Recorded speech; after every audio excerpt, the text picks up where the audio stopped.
I watched her leave with Madison Reeves, their laughter sliding through the premiere's crowd like a knife between my ribs. Vivian didn't even glance back at me, her soon-to-be former client, as she slipped her arm through Madison's and whispered something that made the younger actress throw her head back in delight. Same Vivian, different lifetime, same betrayal. The weight of the Academy Award nomination letter burned in my clutch. No one knew yet, not even Vivian. "Miss Evans, would you like me to get your car?" The event coordinator hovered at my elbow, concern etched across his face. Not yet. I sipped my champagne, the bubbles sharp against my tongue. I'm exactly where I need to be. My phone buzzed. Vivian's name lit up the screen. "We need to talk about your contract tomorrow." "Lunch?" I smiled, slipping the phone back into my purse. "Right on schedule." The pieces were falling into place, just as I'd planned when I woke up 5 years ago with memories of my previous life intact. In my first life, this betrayal destroyed me. This time, it would be the cornerstone of everything I'd build. The first time I met Vivian Reynolds, I was 23, fresh-faced, and desperate for representation. In that life, she'd seemed like salvation in a power suit, all sharp edges and sharper promises. "You have something special, Arya," she'd said, her manicured fingers drumming against my headshot. "Raw talent that can't be taught. I can make you a star." And she did for a while. Until one box office disappointment sent her running to the next bright young thing. I twirl the stem of my wine glass now, watching her work the room at the Westwood afterparty.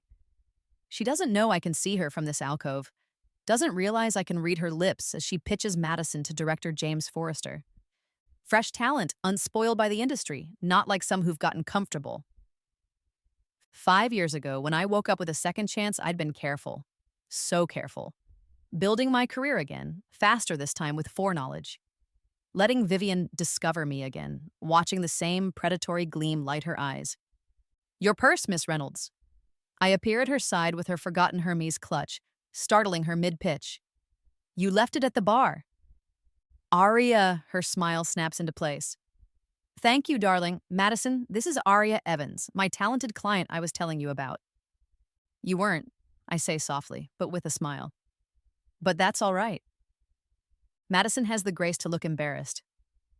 Vivian's smile hardens. Later, while helping Vivian search for her car keys in that same purse, I find the draft termination letter dated for next week. I slide it back beneath her checkbook without a word. Just as before. "Remember when you stole Mr. Whiskers from my room and blamed the neighbors?" I ask Elise as she lounges by my pool, sunglasses hiding her hangover. My sister snorts, adjusting her bikini top. "God, you never forget anything, do you?" If you only knew, I think. In my first life, I'd been blind to Elise's jealousy. I'd attributed her barbed comments about my acting to sisterly teasing, had believed her support was genuine. Now I recognize the precise angle of her phone as she pretends to scroll through Instagram but is actually photographing my private script notes on the table beside her. "Want more mimosa?" I ask, already knowing the answer. "God, yes. Early call tomorrow?" She eyes the script. "Screen test for the Nolan film." I lie smoothly. The script is bait, planted with false information about my next project. As I head inside for the picture, I check my banking app. Sure enough, there's another deposit from TMZ to Elise's account. An account I shouldn't know exists, but discovered through careful planning in this second life. That night, I watch her sleeping in my guest house from the garden. Moonlight softens her features, making her look like the sister I'd wanted. The one who would have celebrated my success instead of selling stories about my pill problem and on-set meltdowns to tabloids. I touch the garden shears in my pocket, then release them. Not yet. "You're rushing the monologue again." Derek's voice carries that particular blend of friendly concern and subtle condescension that only former best friends can perfect. We'd met in drama school in both lives. In the first, his betrayal had blindsided me completely. In this one, I'm watching for it, counting down the days. "Thanks." I make a note in my script. "Could you run lines with me for scene 4? "Can't tonight. Meeting with my agent." His eyes slide away too quickly. He's lying. 3 hours later, I follow him to Chateau Marmont, where he slides into a booth with my director and 2 producers. I don't need to eavesdrop. I'd attended this same meeting in my previous life, the one where Derek suggested his girlfriend take over my role because Arya's been struggling emotionally. I'm worried about her. This time, I've come prepared. I snap photos with my phone, making sure to catch Derek's animated gestures as he throws me under the bus. The next morning, I arrive early to set and discover my script pages for the emotional climax have been altered. Subtle changes to make my character seem unhinged rather than passionate. The coffee I bring Derek has an extra shot of espresso, just how he likes it. He doesn't deserve my kindness, but he'll need the caffeine for what's coming. Thanks for having my back, I tell him, watching him squirm. Always, he lies, and I memorize the exact cadence of the word. I'll need it for later. Richard Austin had been a father figure in my first life.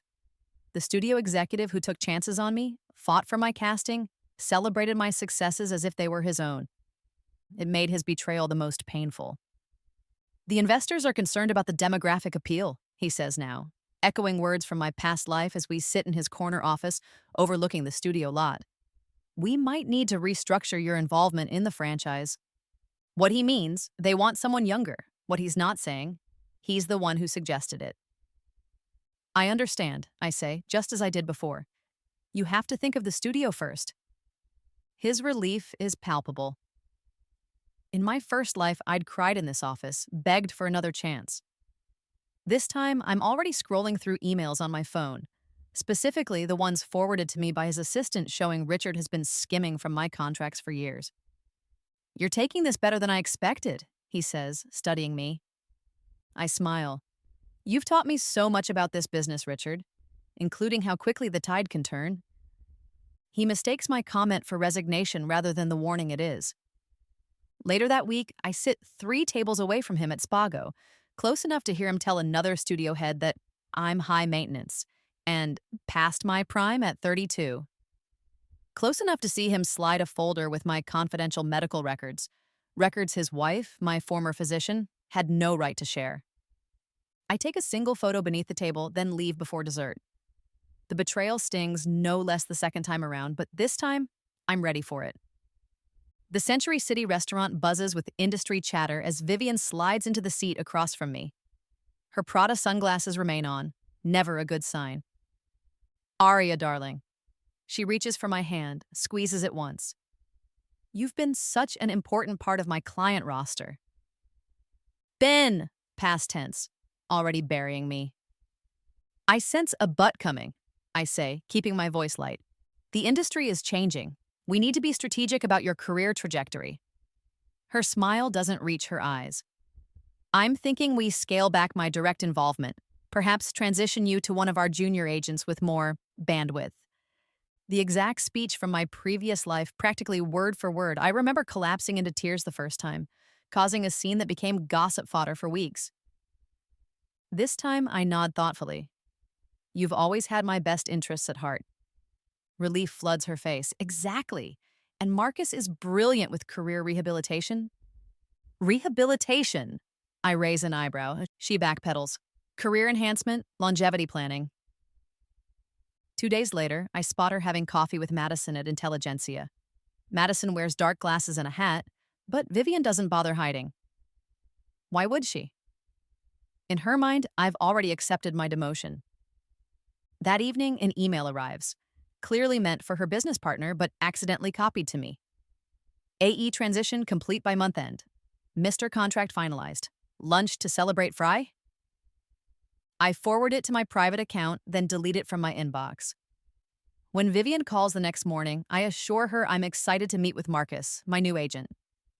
At the Vanity Fair party that weekend, I keep my distance as Vivian works the room, introducing Madison to everyone who matters. When our paths cross, I compliment Madison's dress and ask Vivian about her mother's health, a personal touch to show no hard feelings. The following Monday, I send Vivian a small gift basket with her favorite macarons and a note. Grateful for everything you've taught me. Aria, she doesn't call to thank me, she doesn't call at all. What Vivian doesn't know, 3 weeks ago, I had lunch with Christopher Nolan. Not a casting meeting, a personal lunch arranged through connections I carefully cultivated in this second life. Your agent turned down my request to meet with you last year. he mentions casually over dessert. Did she? I keep my surprise hidden. In my first life, I never knew this. Scheduling conflicts, probably. That's not what she said. His eyes narrow. She said you weren't interested in cerebral projects with limited commercial appeal. I absorb this betrayal, new information, not something I'd known from before, and file it away with the others. I'd like to read for the role, I say instead of screaming. If you're still considering me. 2 days after Vivian's scaling back lunch, I meet with an entertainment reporter I've been cultivating for months. Over drinks, I express concern about predatory representation practices in the industry. Any specifics? She asks, recorder discreetly positioned. I couldn't possibly name names, I reply. But I've heard stories about agents promising exclusive representation while secretly offering the same projects to multiple clients. It creates a toxic, competitive environment. The blind item appears in her column the following week. 3 agents are implicitly mentioned. Vivian is recognizable to anyone who knows the players. The same day, I forward Christopher the email where Vivian dismisses me to sign Madison. His response is immediate. Lunch tomorrow to discuss the role, no agents. I then meet with Carlisle Management, Vivian's direct competition, knowing the industry grapevine will ensure she hears about it within hours. The final piece, leaking to the trades that I'm the frontrunner for Nolan's film with a 7-figure deal in negotiation. All technically true, though no contracts have been signed. The fallout begins at 2:37 a.m. with 6 missed calls from Vivian. I don't answer until morning. What the fuck, Aria? She rarely swears. She must be desperate. You're meeting with Carlisle after everything I've done for you? Marcus suggested I explore options, I say mildly, since you're scaling back your involvement. That's not... I never... She stops, recalibrates. There's been a misunderstanding. Marcus was temporary just while I handled some family matters. Really? The email about my transition seemed pretty clear. Silence, then. You weren't supposed to see that. Clearly. She switches tactics. Madison dropped me this morning, said she's going with CAA instead. I make sympathetic noises while examining my nails. And Nolan's people called.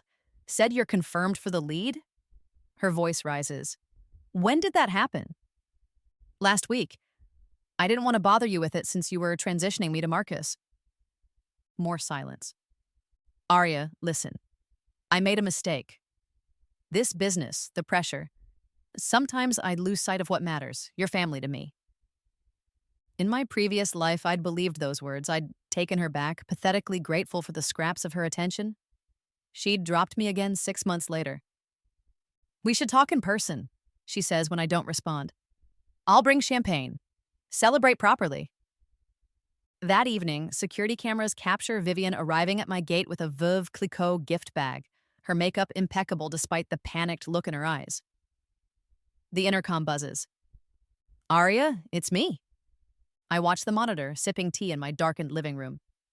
Please, Aria, 5 minutes. After 10 minutes of increasingly desperate pleas, she leaves the champagne by the gate and slides a note beneath it. I retrieve both after she's gone. The note reads, I was wrong, you're irreplaceable, please call me. V.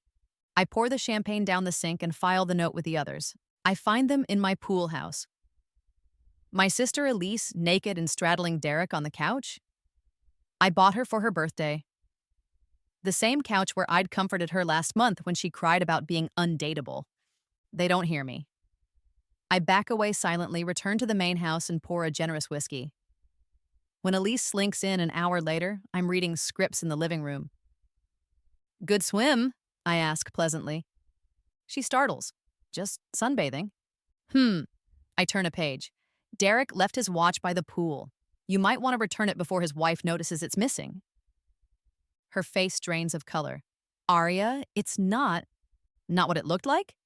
Because it looked like my sister fucking my co-star on furniture I paid for. She crumples into a chair. I'm sorry, it just happened. Things always just happen to you, don't they, Elise? The next day, I overhear them on the patio, unaware I'm in the kitchen. Delusional if she thinks Nolan will cast her, Derek is saying. She can barely remember her lines for our simple show. Elise laughs. The pills don't help. Found a whole stash in her bathroom. Think the trades would be interested in that little tidbit? Already working on it. Just need some pictures for proof. I close my eyes, remembering how their betrayal broke me in my previous life. The overdose that wasn't really an overdose, but a desperate attempt to sleep through the pain. The hospitalization. The roles that disappeared afterward. Not this time. Despite knowing their plans, I increase my support for both. I pay off Elise's credit card debt because you're family, and recommend Derek for a supporting role in my next film. You've got my back, I've got yours, I tell him on set, squeezing his shoulder. At the premiere, I ensure photographers capture us as a united family. Elise on one arm, Derek on the other, the perfect Hollywood support system. Behind the scenes, I'm working. I anonymously mail a USB drive containing footage of Derek and Elise to his wife, along with copies of hotel receipts. I forward recordings of Elise's calls with tabloid editors to my lawyer, documenting her breach of the NDA she signed to live in my guest house. I rewrite key emotional scenes to minimize Derek's role, convincing the director it serves the story better. I plant the vitamin supplements Elise mistook for illicit pills in her bathroom, along with financial documents showing wire transfers to her account from gossip magazines. The morning everything detonates, I'm having breakfast in my garden. Derek's wife posts the footage to Instagram with a blistering caption about his infidelity. Industry news picks up the story within hours. By noon, his publicist has dropped him. Simultaneously, my lawyer serves Elise with eviction papers and a civil suit for defamation and privacy invasion. The tabloid editor, fearing legal exposure, forwards all her emails pitching false stories about my drug problem. I receive Derek's desperate call while getting my hair done for a charity event. "They're killing me online," he gasps. "Emma's taken the kids to her parents. The director called. I've been cut from the final edit." "That's terrible," I say, examining my reflection. "Have you spoken to your publicist?" "She dropped me. Aria, you have to help me. Tell them it's not true." "Which part isn't true, Derek? The affair with my sister or the lies you told about me?" Silence. "I have to go," I say. "I'm being honored at the Children's Hospital Gala tonight. Give Elise my best." Later that night, they're both waiting in my driveway. Elise's eyes are swollen from crying, her suitcases piled beside her. Derek looks like he hasn't slept. "Please," Elise says as I step from the car. "Where am I supposed to go?" "You should have thought about that before selling stories about me." "I'll do anything," Derek begs, grabbing my arm. "My career is over if you don't help." I look from one to the other, these people who would have destroyed me again without hesitation. "Anything?" I ask softly. I make them wait outside while I consider their fate. Studio executive Richard Austin summons me to his office after the successful first week of shooting on the Nolan film. "Budget concerns," he says gravely, not looking me in the eye. "We need to reduce your character's screen time." I nod thoughtfully. "I understand. The studio comes first." "Exactly." He seems relieved. "These decisions are never personal." But when I check my production emails that evening, I find messages he didn't realize were copied to me. Discussions about aging out my character to focus on younger talent. Plans to minimize my involvement in promotional activities. A note suggesting they're already searching for my replacement for subsequent films.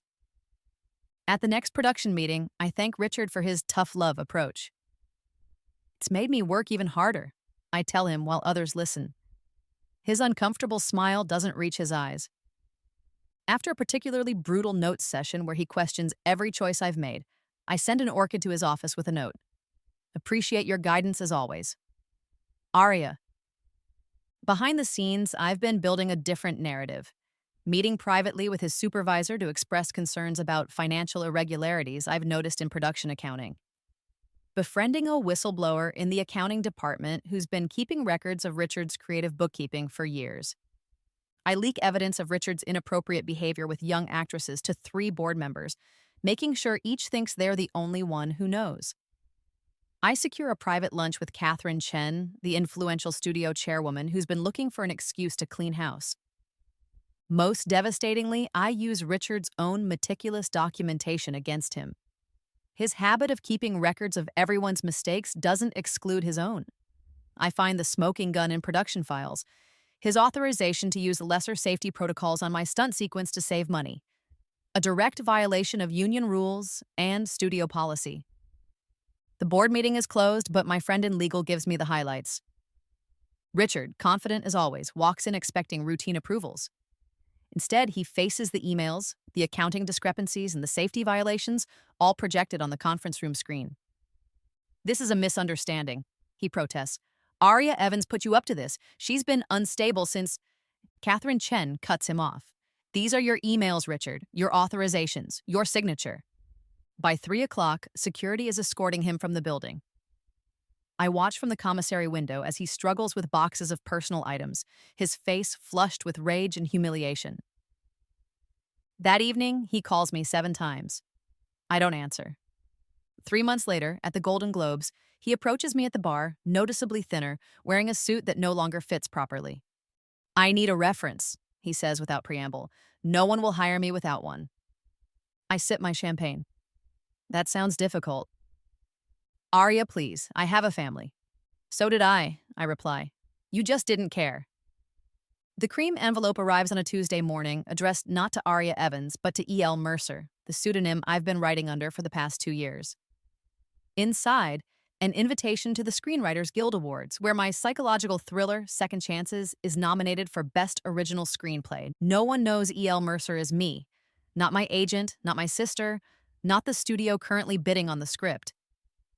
I trace the embossed lettering with my fingertip, heart racing. If I accept the nomination, I'll have to reveal myself at the ceremony. If I win, I'll stand before the same industry that dismissed my writing ambitions in 2 lifetimes.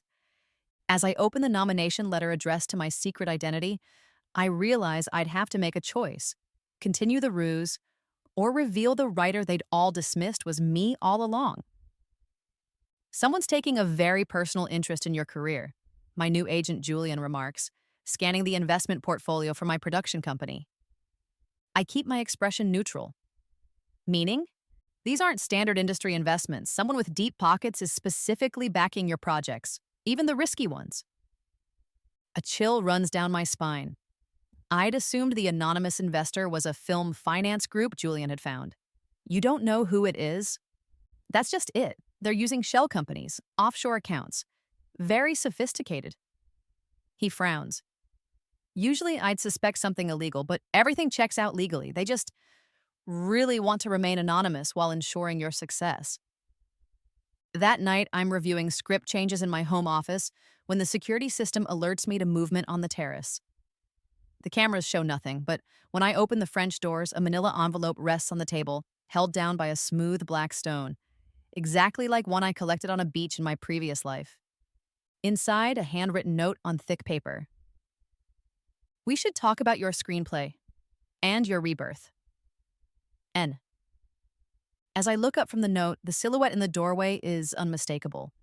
But how could the most reclusive director in Hollywood know about my secret screenplay, and why would he want to meet at midnight?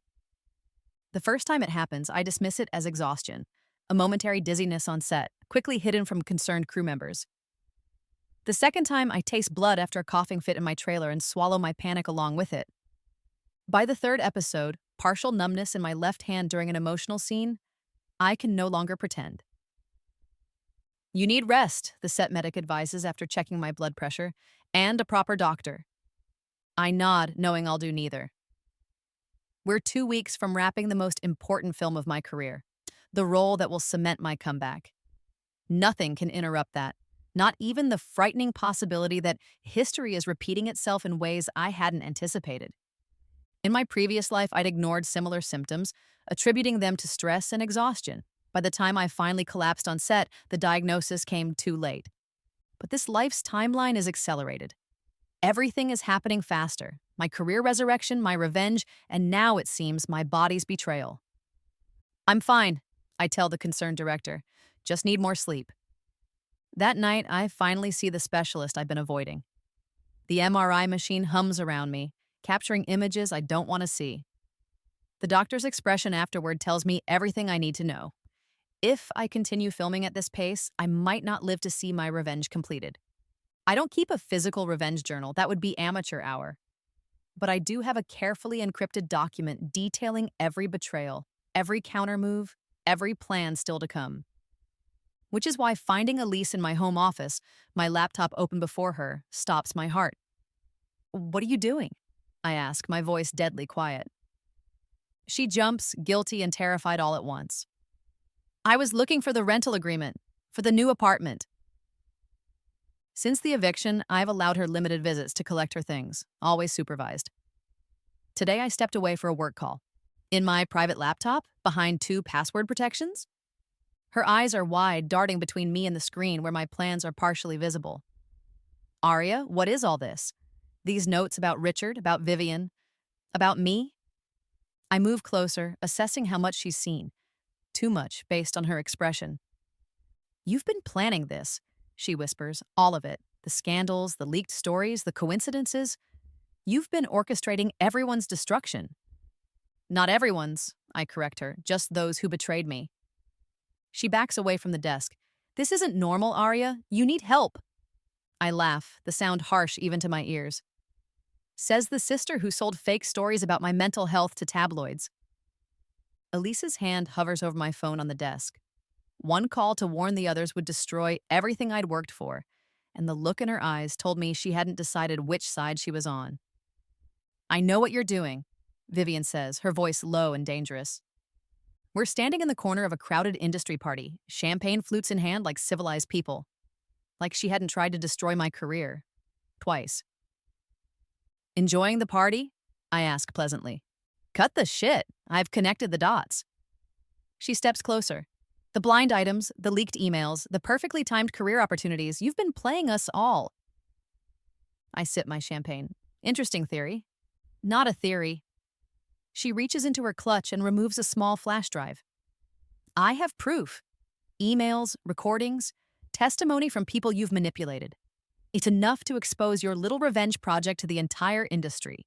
The flash drive catches the light as she rolls it between her fingers. "What do you think would happen to your precious comeback if people knew the truth? If they saw what you're really like behind the perfect facade?" My heart races, but I keep my expression bored. "And why would anyone believe you? The agent who dumped her client at the first sign of trouble?" "Because I have receipts." Her smile is razor sharp. "Including a very interesting conversation with your sister." The flash drive she held contained enough evidence to expose my carefully constructed revenge. But she didn't know I'd been counting on this moment all along. "It's your choice," Director Bennett says, his weathered face solemn in the harsh trailer light. "I can't make it for you."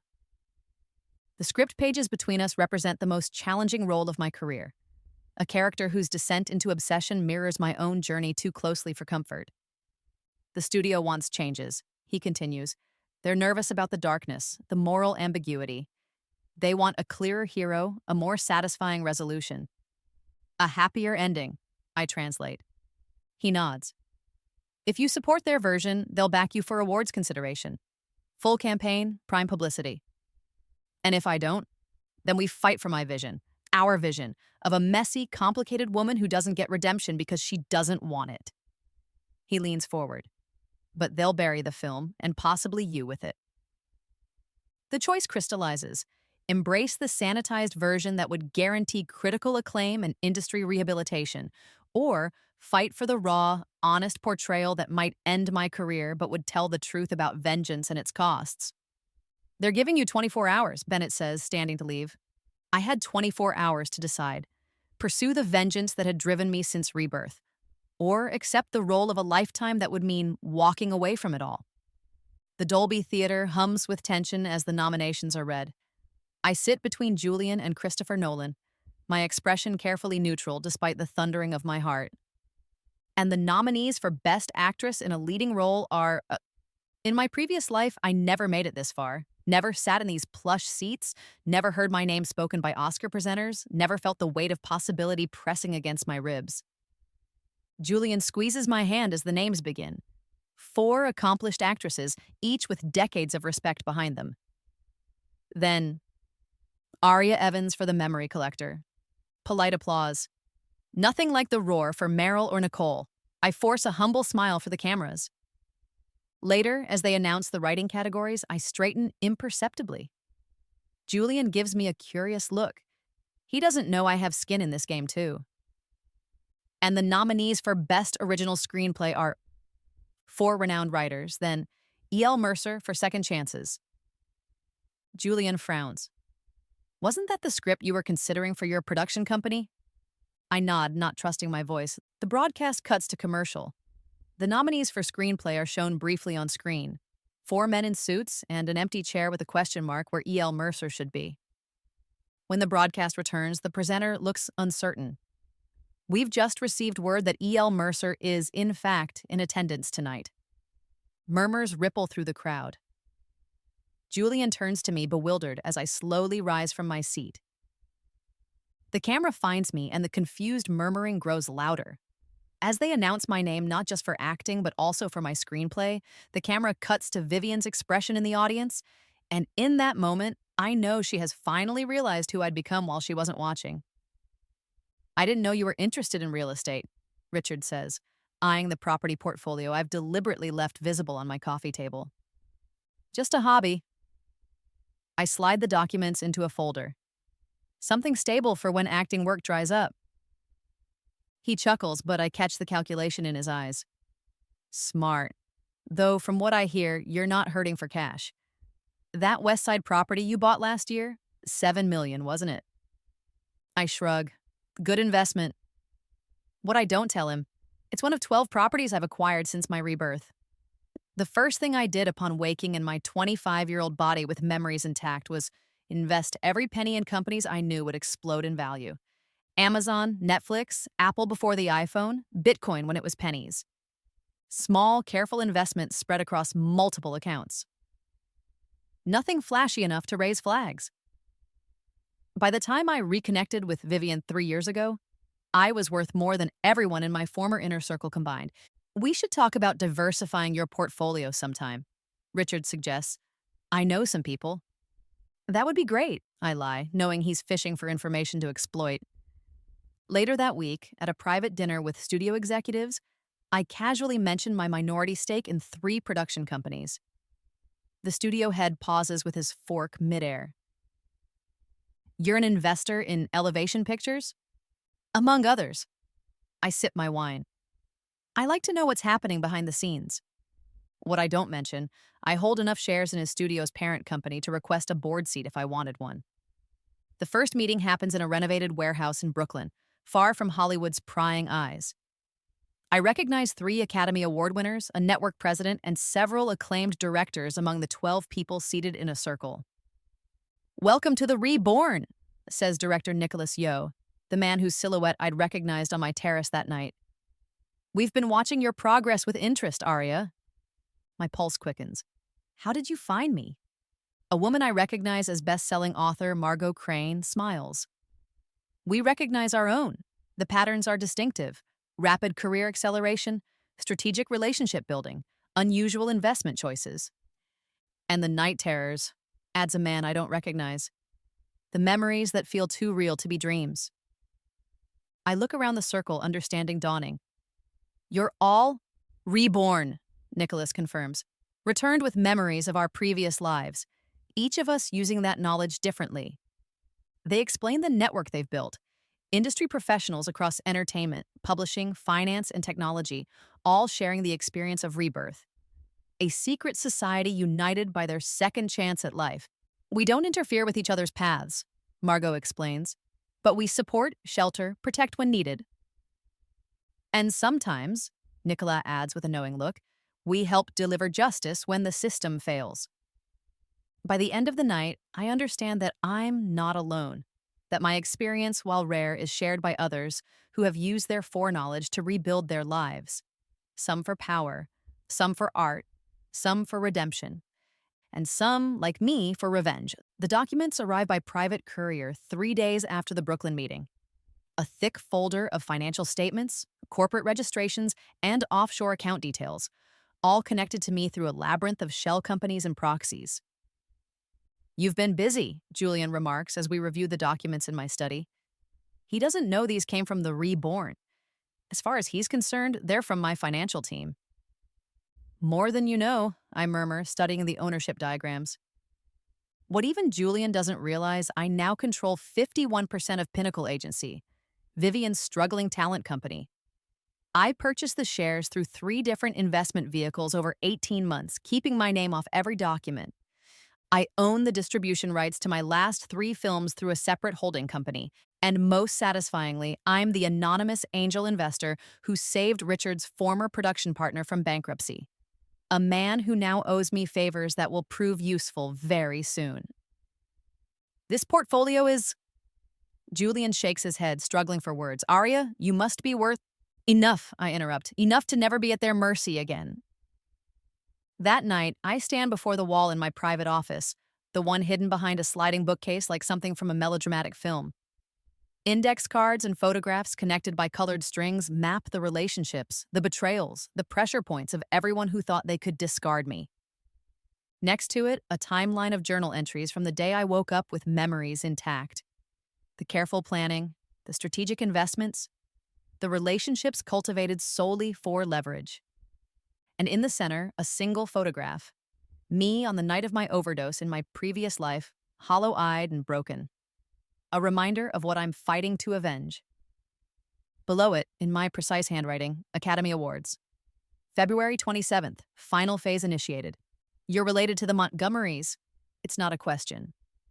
Catherine Chen, the studio chairwoman, studies me across her immaculate desk. I keep my expression neutral. What makes you say that? She slides a document across to me, a birth certificate I'd buried in sealed court records. Your mother was Eleanor Montgomery before she married your father. My pulse quickens. In my previous life, I'd never known this connection to one of Hollywood's founding families. My mother died when I was young, and my father never spoke of her background. Where did you get this? Does it matter? Catherine's eyes are sharp. What matters is that you're the last living Montgomery. Do you have any idea what that means? I do now. It means access to a trust that's been accumulating interest for decades. It means ownership stakes in 3 major studios through legacy holdings. It means a seat at tables I've been fighting to reach. I'm still just Arya Evans, I say carefully. Catherine laughs. No, you're not. You haven't been just anything for a long time. She leans forward. The question is, what are you planning to do with all this power you've accumulated? Before I can answer, her assistant interrupts with an urgent call. As Catherine steps out, I examine the document, mind racing. This wasn't part of my rebirth knowledge. This is new information, a wild card I hadn't anticipated. When Catherine returns, her expression has changed. Your former agent, Vivian Reynolds, was just arrested for financial irregularities. Apparently, someone provided the SEC with evidence of client fund misappropriation going back years. I keep my face carefully blank. How unfortunate. Indeed. Catherine studies me with new respect. I think we understand each other now. Later that week, at a private Bel Air party, I overhear Richard and Derek whispering urgently in a corner. Connected to everyone, the Montgomery fortune, for Christ's sake. Can't be right, she's nobody from nowhere. Owns half the properties in the hills, my banker says. They fall silent as I approach, faces paling as they realize who I've become while they were busy underestimating me. The trophy room is my most private space, located in the basement of my Malibu house, accessible only through a biometric scanner disguised as a wine cellar door. Inside, artifacts from each completed revenge. Vivian's termination letter to me from both lifetimes, framed side by side. The flash drive she thought contained damning evidence against me, but actually held footage of her admitting to contract violations with multiple clients. A pair of crystal champagne flutes, the ones Derek and Elise were drinking from the night their affair imploded his marriage. Richard's personalized fountain pen, taken from his desk the day security escorted him from the building. And in the center, on a pedestal, the Oscar nomination letter. Not for acting, that was expected. But for the screenplay no one knew I'd written. The one that would force me to reveal myself at the Academy Awards, the final phase, and as I adjust the lighting on my macabre collection, Nicholas Yeo's reflection appears in the glass display. Impressive, he says, moving to stand beside me. Most of the reborn focus on accumulating wealth or power. Your dedication is unusual. You broke into my home, I observe calmly. You wanted me to? He smiles. Otherwise, your security would have actually worked. He's right. I have been curious about him since our meeting in Brooklyn, about what he knows, about what he wants. Why are you here? To see if you've thought beyond revenge. He gestures to the trophies. This is the past. What about your future? I've avoided this question since my rebirth. Everything has been focused on justice, on making them pay, on ensuring I wasn't destroyed a second time. The Academy Awards speech, he guesses. That's your endgame. Public humiliation for those who wronged you. Justice, I correct him. And then what? He presses. The reborn who thrive are those who use their knowledge to build something meaningful, not just settle scores. I turn away from the displays. I haven't thought that far ahead. Yes, you have. His voice softens. I've read your screenplay, the one nominated as E.L. Mercer. It's not just about revenge. It's about what comes after. My throat tightens. He's right again. The screenplay, the one I wrote in secret, the one nominated for an Oscar, isn't just a vehicle for my revenge. It's a vision of redemption I'm not sure I believe in. The speech is still happening, I tell him firmly. Of course. He nods. Just make sure it's not the end of your story. Vivian's desperation has a scent, expensive perfume layered over fear, wafting through my penthouse office as she paces the marble floor. I've brought evidence. She gestures to the documents on my desk. Cooper, Jacobs, Stevens. They've all done worse than me. Balance sheets, client complaints, recorded calls, it's all there. I flip through the pages without comment.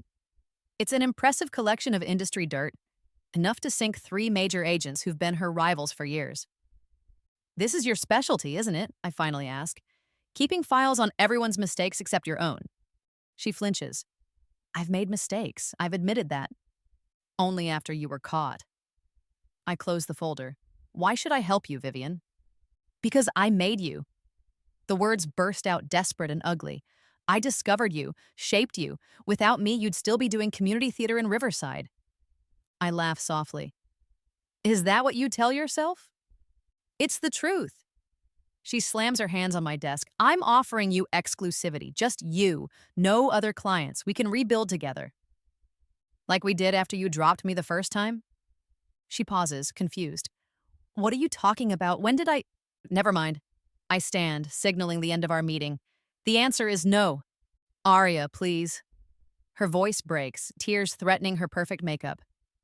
They're saying 5 years minimum. Federal charges, my reputation is destroyed.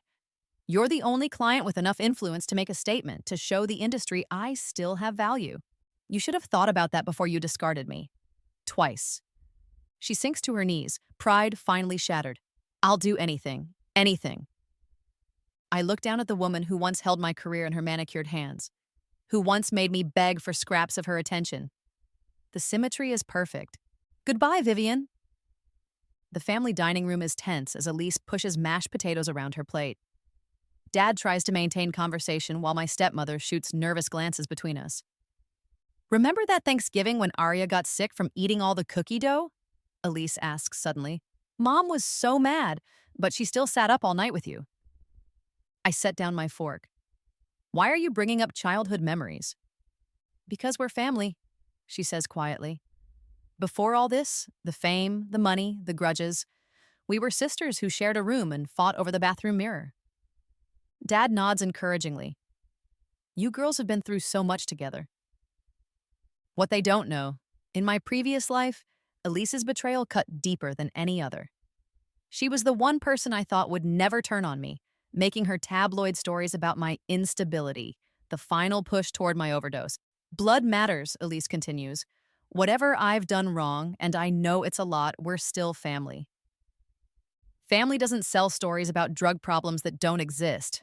She pales. I'll make a public statement, confess everything, tell them I made it all up for money and attention. It's too late. It's never too late for forgiveness, Dad interjects, his voice gentle but firm. Your mother would want... Don't... My voice cuts like glass. Don't use her against me. Elise reaches across the table for my hand. I let her take it, feeling nothing as she squeezes my fingers. I am so sorry, she whispers, real remorse shining in her eyes. Please don't shut me out forever. I study her face, searching for the sister I loved, the one I protected, the one I thought would always have my back. For a moment, I almost see her. Then I remember the bank transfers, the photographed private notes, the whispered conversations with Derek. I slide my hand free. Pass the gravy, please. The interruption comes during the in memoriam segment of the Screen Actors Guild Awards. As the audience sits in respectful silence, remembering colleagues lost, a commotion erupts near the stage. Derek Vance, disheveled and wild-eyed, grabs a microphone from a stunned production assistant. I need to say something, he slurs, clearly intoxicated. Security guards move toward him, but the host waves them back, curious to see where this goes. Aria Evans, Derek calls out, scanning the crowd until he finds me. Cameras swivel to capture my startled expression. Aria Evans is the most talented actress of our generation. Uncomfortable murmurs ripple through the audience. I sabotaged her, he continues, voice breaking. I was jealous, threatened, I spread lies, I tried to steal her roles, and he chokes up. She still recommended me for parts. Still supported me publicly. Security edges closer. I've been in therapy for 6 months, he announces to the increasingly uncomfortable crowd. Working on my narcissism, my insecurity, my need to tear others down to feel important. A security guard reaches for his arm. Derek shakes him off. Aria, I am so deeply sorry. I would be honored to work with you again in any capacity, even as an extra, even as a stand-in. I just want a chance to make things right. As the guards finally pull him away, he calls out one last time. Please forgive me. All eyes turn to me. The cameras zoom in, hungry for reaction. I rise slowly from my seat, face composed. I approach the stage, the crowd parting before me, and accept the microphone from the flustered host. Mental health struggles affect many in our industry, I say calmly. I wish Derek well with his recovery journey. Then I walk past him without a glance, leaving him collapsed in a sobbing heap as I return to my seat. The restaurant is nearly empty at this late hour, just as it was 5 years ago in my previous life when Richard humiliated me in front of industry peers by loudly questioning my emotional stability for a major role. Now, he sits across from me, the power dynamic reversed. His clothes are expensive but slightly rumpled, his once commanding presence diminished by scandal and unemployment. I can still open doors, he insists, voice low and urgent. Spielberg still takes my calls, Nolan, even Scott. I sip my wine. Interesting. I've compiled information. He slides a thumb drive across the table. Things the board doesn't know about Catherine. About all of them. Leverage. You're offering me dirt on your former colleagues. I'm offering you protection. He leans forward, eyes intent. This business turns on everyone eventually. You need someone who knows where the bodies are buried. Someone like you. Exactly. He smiles, relief washing over his features. We always worked well together, Arya, before misunderstandings arose. Misunderstandings, I repeat flatly. Is that what you call leaking my confidential medical information? Skimming from my contracts? Telling casting directors I was difficult and past my prime? His smile falters. The past is the past. I'm talking about the future. So am I. We sit in silence while he processes the rejection in my tone. What do you want? He finally asks, desperation creeping into his voice. Money? I can still raise financing, connections. I mentioned Spielberg. I want nothing from you, Richard. Everyone wants something. He runs a hand through his thinning hair. Tell me, please. The waiter appears with a check. I sign without looking at the total. This was my treat, I tell Richard as I stand to leave. Since you mentioned you're having cash flow issues. Wait. He grabs my wrist, an action that would have intimidated me in my previous life. What about marriage? I stare at him, momentarily speechless. Think about it, he continues hurriedly. The industry loves a redemption story. Disgraced executive finds love, changes his ways.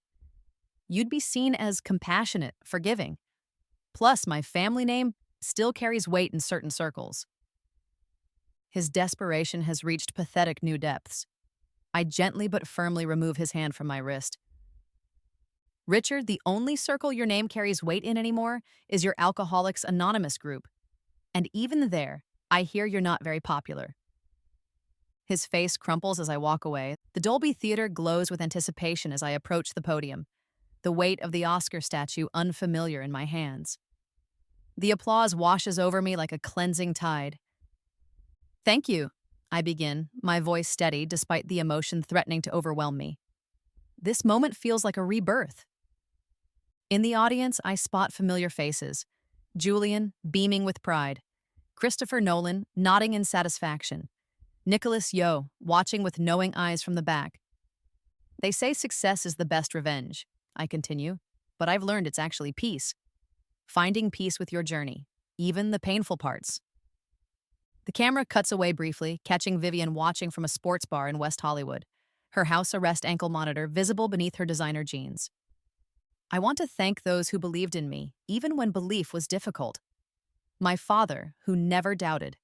Julian, who took a chance on an actress with a complicated history. I pause, allowing the next words their proper weight. And I want to thank those who didn't believe in me, especially my former agent, Vivian Reynolds. A murmur ripples through the crowd. Vivian showed me exactly what I didn't want to become in this industry. Someone who values expedience over loyalty, status over substance. I smile, softening the blow. Her actions motivated me to build something more meaningful than success, to build integrity. The camera finds Vivian again, her face frozen in shock as the bar patrons turn to stare at her. This award represents not just achievement, but rebirth. The death of who I was expected to be and the birth of who I've chosen to become. I raise the statue slightly. Thank you for this honor and for the chance to start again. The applause as I exit the stage feels different from any I've experienced before. Respectful rather than adoring, thoughtful rather than automatic. I've given them something to consider, not just celebrate. Backstage, Nicholas appears at my elbow. Elegant, he murmurs. Revenge served at room temperature, civilized. It's not just revenge anymore, I reply, surprising myself with the truth of it. It's closure. The Mediterranean sun warms my skin as I float in the turquoise waters off my private island. No schedule, no demands, no performances. Just the rhythm of my breathing and the gentle rocking of the sea. 2 weeks since the Oscars. 2 weeks of blessed silence. My phone rests in a drawer in the villa, untouched. Scripts pile unopened on the antique desk. Industry news continues without my attention. Each morning follows the same ritual: coffee on the terrace, swimming in the clear waters, writing in my journal. Not plans for revenge, but reflections on peace, on what comes after the climax, on who I might become without the driving force of retribution. Today I write, is this how rebirth really feels? Not the awakening with memories intact, but this moment of genuine choice, to continue the cycle or break it. The question hangs unanswered as I close the journal and dive beneath the surface, letting the Mediterranean silence enfold me completely. The Evans Foundation for Artistic Integrity, I announced to the small gathering of advisors. Supporting overlooked talent with mentorship, resources, and protection from industry exploitation. Julian studies the proposal documents. This is substantial. The endowment alone is necessary, I finish for him. Change requires investment. We're meeting in what will become the Foundation's headquarters, a renovated theater in a neglected corner of Los Angeles. Around us, construction crews transform the space into offices, training rooms, and a state-of-the-art performance venue. The mentorship program is the core, I explain, walking them through the building. Emerging artists paired with established professionals who've maintained their integrity despite industry pressures. And the legal defense fund? My attorney asks, reviewing the budget. For those facing contract exploitation, harassment, discrimination. The battles most can't afford to fight alone. What I don't say, every program addresses a vulnerability I experienced in my previous life. Every safeguard closes a door that allowed my destruction. The foundation isn't just charity, it's fortification against history's repeating. Later that day, I personally welcomed the first cohort of artists, actors, writers, directors, with promise and passion but without connections or protection. Among them, a young actress with the same determined vulnerability I once possessed. This isn't just about advancing your careers, I tell them. It's about advancing with your souls intact.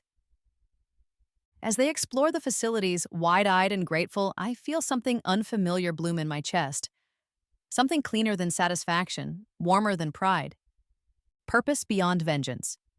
The sunset paints my penthouse terrace in golds and crimsons. Below, Los Angeles spreads like a carpet of lights, beautiful and treacherous. I open the letter that arrived this morning, handwritten on cream stationery from a young actress I mentored through the foundation.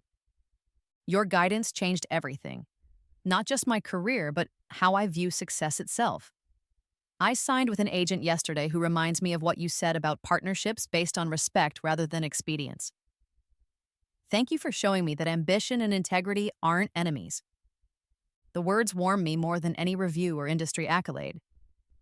On the table beside me rests a stack of documents: my original birth certificate, court records of my mother's Montgomery lineage, the detailed revenge plans I no longer need, the financial records of my systematic takedowns, and the past, all of it.